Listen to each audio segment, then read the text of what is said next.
Can you see here how it says on, and then that actually says prime, PRI, and then the part that's covered is reserve. So reserve is if you run out of gas, flip it to reserve, it'll get you like probably 10 more miles.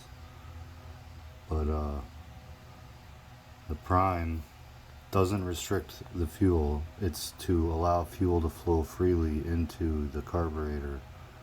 And so on most petcocks that position would be off, but on this one it allows fuel to flow. So it's probably why you started seeing fuel on the floor, is because after a while of the fuel just putting pressure against the float, it probably stuck, and eventually fuel seeped through and started overflowing the bowl. I would recommend keeping them all onto the on position once they're running, as long as they have fuel in them and they're not leaking.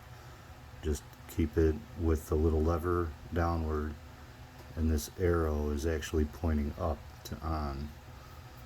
That's on for the fuel. So yeah, I would just do that. Make sure they're all that way and just leave them like that. If you ever do run out of fuel and you're having trouble starting it, once you put fuel back in, you can put this to prime for like a minute and a half and then put it to on, and it should have primed the fuel lines again.